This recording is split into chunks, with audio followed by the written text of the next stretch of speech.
It's me. I'm back. I couldn't stay away from y'all. I missed you guys. Hello.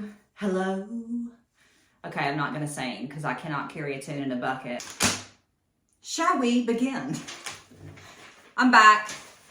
Still figuring out like intros and outros, but I'm not gonna let it stop me from getting out this information or answering the questions that you wonderful people spent your valuable time to ask me. So it's only right out of respect that I answer them. And instead of trying to juggle the computer today, I actually wrote some down. So we're gonna jump right into this. But before we do, if you are new to this channel, please subscribe and follow along on this journey that my dad and I are on here in North Alabama to grow trophy copper-nosed bluegill, maybe a potential world record size bluegill. Never know. We got a lot of things that we're working on, so it's always an interesting and fun time. I had John Boat Captain 1.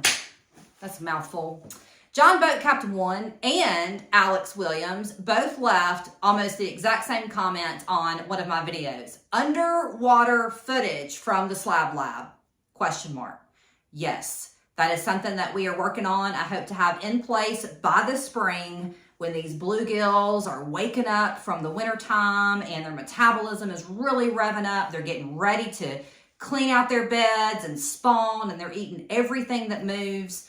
I hope to have the cameras in by then. I have shared some video of one of our, I think it was late spring, early summer feedings off our main dock out at the Slab Lab. That is quite the sight to see. But that feeding is pretty much what it looks like from about the end of March all the way through July. So these fish feed heavy during those months, and being able to have underwater cameras that showcase the feeding frenzy as it takes form would be really cool to see, because it's really interesting. I've noticed with these fish, as you're setting the fish feeder to go off, there is a 10-second countdown to let you know that the fish feed is about to be sent into the water, and they hear that countdown, and these fish come to the surface and they are ready. They are at the surface before that first pellet of feed even hits the water. So to be able to like capture that underwater, that's going to be freaking epic. Just to see that contagion impulse kick in, that feeding frenzy begin. Yeah, we're definitely going to be working on that and getting it ready for you guys. I do have a couple of GoPros that I could use in the meantime. So definitely coming. It's definitely happening. I had Javarius Stewart leave me a super cool comment about bobber fishing and how much he enjoyed seeing me bobber fish. And that meant a lot to me because, you know, social media, yeah, there's a certain degree of like exposing yourself that makes you hesitant to put out content. And bobber fishing was kind of like that for me. I think bobber fishing is sort of looked at as maybe no real skill, and there may not be any skill. I don't know. I'm a big fan of bobber fishing. I love it. I'm going to bobber fish till I die. It's one of my favorite ways to catch these monster bluegill. And it's also like super sentimental to me. It's how I learned how to fish. It's how just about everybody that I've spoken to learned how to fish. And it just reminds me of a time when fishing was just a little bit slowed down and you were just out there in the outdoors with someone that you loved, enjoying everything, and bobber fishing really is special for me. I'm gonna be honest with you, there's not many things I find as cool as watching that bobber slowly go against the wind, and then all of a sudden it just gets completely throttled and it is sunk, and you don't see that bobber again until you have fought that fish down and gotten it to the dock or to the bank or off the edge of the boat, however we're fishing out there. That's how much strength these fish have. And everybody says bluegills pound for pound, best fight in town. I could not agree more. So bobber fishing for life. It ain't going nowhere. It's here to stay. Steve C asked me about crappie. Do I crappie fish? Do we have Slab Lab crappies?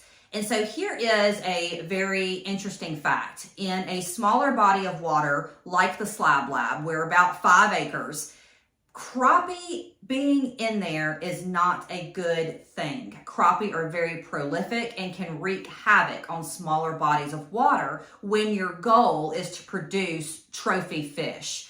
Crappie take up water capacity that is meant for bigger fish or meant to be conducive to growing bigger fish. So every crappie that is in the Slab Lab that gets caught or electroshocked up comes out.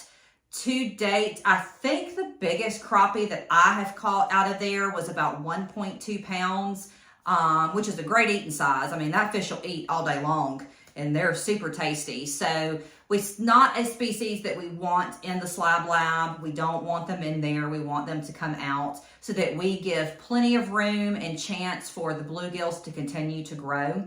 And I apologize, I didn't write your name down and I'm looking at my notes here. And someone asked me about bass, the Slab Lab bass, and did we have them in there and like how was that going? And we do have tiger bass in the Slab Lab. They were stocked in from American Sport Fish. Absolutely beautiful bass. I mean, a Florida bass is real hard to beat. Florida bass are stunning, but these tiger bass, man, they're right up there with that. So we do keep bass in the Slab Lab and they serve a couple of functions. Number one, you have to remember the story of the Slab Lab. From the total fish kill that we had in 2018, we fully intended to start over as a trophy bass pond again.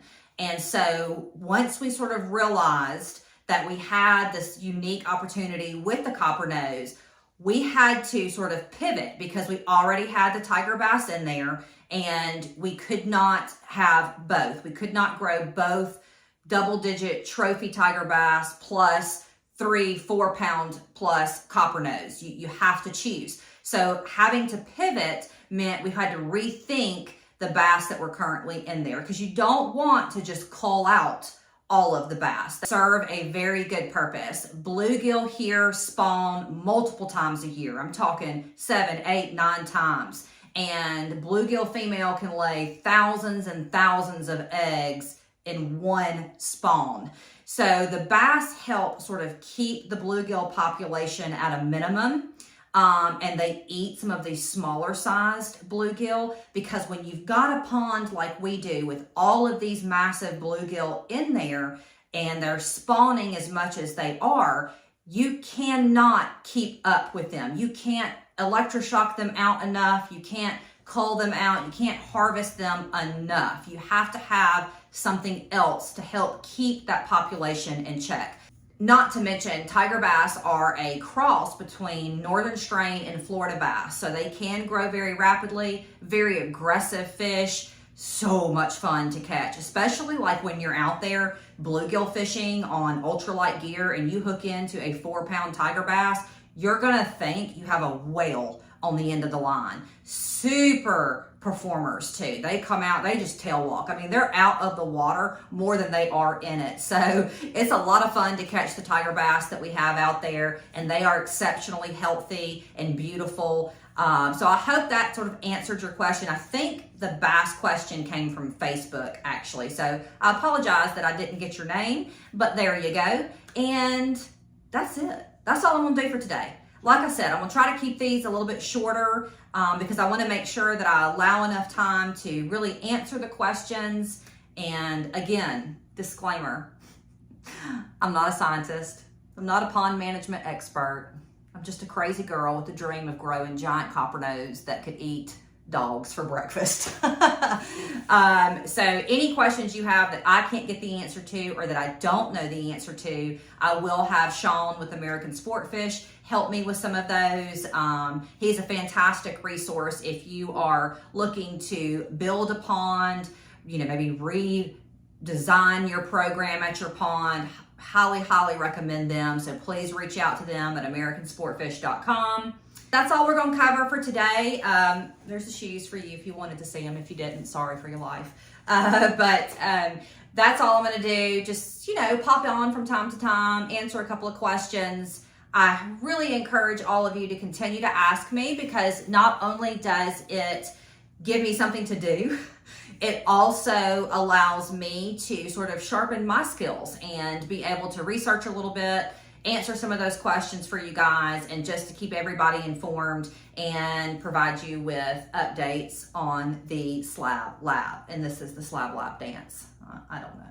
I appreciate you. Please hit that subscribe button for me, and we will see you later, alligator. And then you're supposed to say, after a while, crocodile.